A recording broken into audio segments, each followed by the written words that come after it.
This week, as reported by consequence.net, per David Lee Roth, Sammy Hagar was molested by aliens.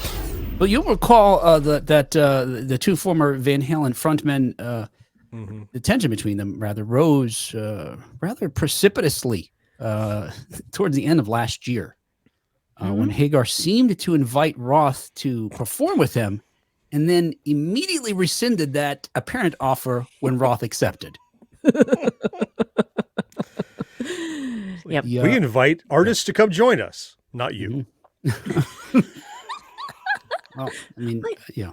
I don't know who I feel. I don't know if I have a dog in this fight or whatever the expression is, a horse in this race. I don't know that I care, but it's just fascinating what two older men, I don't even say middle-aged men, because we're middle-aged. They're older than we are. Yes. Well, that otherwise have, the world at their fingertips, will choose to argue about via social media. But anyway, so it seems like maybe that's all they have to do. Look, if you have that much money and fame and just sitting around the house all day, maybe all you have to do is pick fights with your nemesis. Yeah, it's possible. I mean, David Lee Roth in the last few weeks, it's like he just discovered social media and has been posting weird videos of him in his studio, like dancing and singing. It's bizarre, man. I don't know. I mean, weird even for him, maybe. I don't know. Anyway, it seems like David Lee Roth's latest post, however, is in response to this back and forth between the two of them. In a YouTube video, Roth commented on Hagar's belief. It's Hagar, right? It's Hagar. Yeah. Hagar. Hagar's belief that aliens abducted him as a teenager. According to Roth, this explains Hagar's behavior later in life. Roth took the chance to ding Hagar for apparently trying to start a feud, saying, quote, "I know when you're abducted by aliens, you get sex probed." All right, so he knows that. Roth says he knows that. That's a fact. We've all seen South Park. We know. Yeah. For the last 10 summers, I haven't had a single syllable about Hagar. Not one. And in the face of a constant fart gas aimed in our direction here at the Mojo Dojo Diamond Dave Laboratories. And I think we've arrived at both the technical and medical answer that may explain some of Hagar's conduct and his constant spew of diarrhea, vitriol in our direction. Sammy Hagar was abducted by aliens, and it was sex probe. Yow! Well, I should have done that the whole time. Do over. That was very nice. That was very nice. Yeah, well done. Dave then likened Hagar's purported incident with a piece of electronic gear common in the 1980s, saying, quote, "But what I do know with absolute accuracy," maybe he's not sure about the probing thing, I don't know, "is that if you take half a popsicle stick and you jam it into a cassette player, no matter how carefully you extract it, that tape player will never be the same again." End quote. What the hell is he talking about? Oh, you don't get that metaphor? I think Kat got the metaphor, right? No. Is that supposed to be the probe? Is that the idea? I think so, right? If someone gets Sammy is the cassette, is that the idea? Yeah, the cassette tape player. Yeah, player.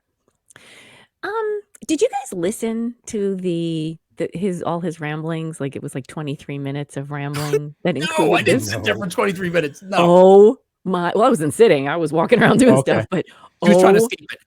Where's it coming from? No! It's off the rails, completely off the rails, and he's stoned the whole time. Is that right? Oh, he's apparent? Yeah, he goes on and on about his marijuana bill. Oh, okay. This was drug fueled. Oh, well, that solves it. Maybe he only goes on social media after lighten up. Yeah, that would explain why he's dancing around too and stuff. Yeah. Oh yes.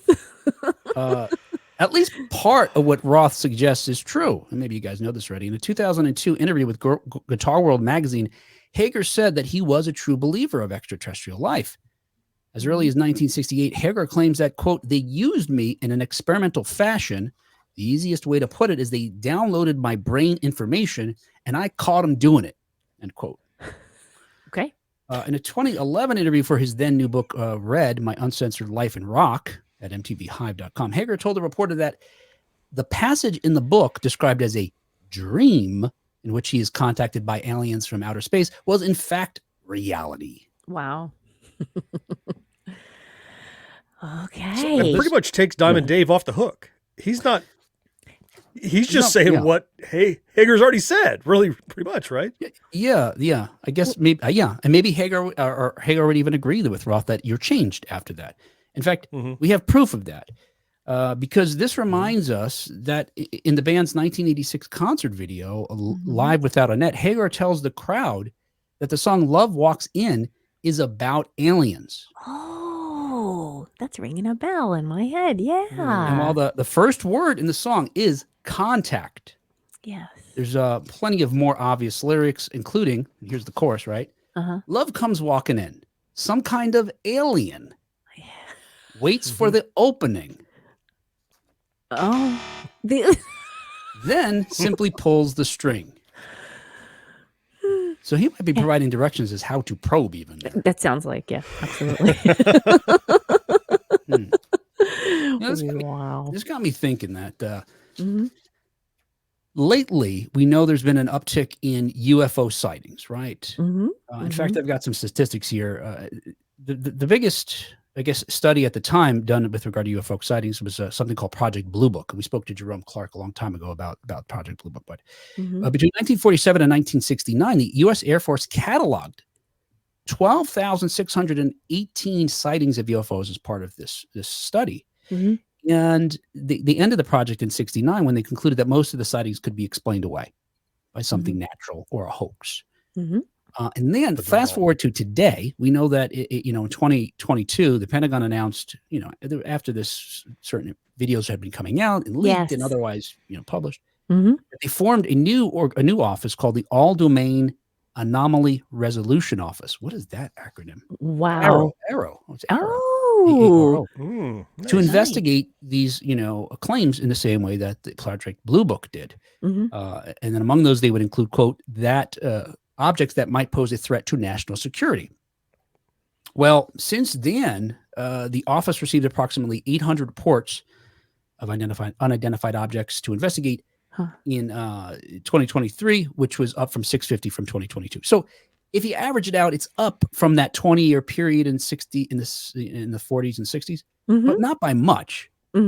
But conversely, we hear little about abductions anymore, right? I mean, right. Yeah. In the 1980s, we had so much fear and media that was, suggesting this. But no, I'm not sure what could account for that, except for maybe advances in medicine and psychology. I think it's just drones. Drones. I think Well, the number of abductions have remained the same, while the number of sightings have increased because of the increased number of unmanned aerial vehicles that people can go buy at Best Buy. Yeah. Well, what I would suggest though is that abductions are down, and I can't find any reports on numbers of abductions. But I can say this: if you Google abductions, the last ones you're going to see are from like the 80s, like 87, I think. You don't find any major reports of people claiming they have been abducted anymore. Yeah. That's too bad. we got disappointing. What's wrong with us? Right. I mean, we were good enough to abduct and probe in the 80s, and now, They humans. figured it out. They don't want to probe anymore. We've explored their orifices, no needle. Yeah, now I picture, John with his ass hanging out. What's wrong with me? Hey, E.T. Why won't someone love me? On the back of his shirt, it says probe this with an arrow going down. Maybe not. I don't know.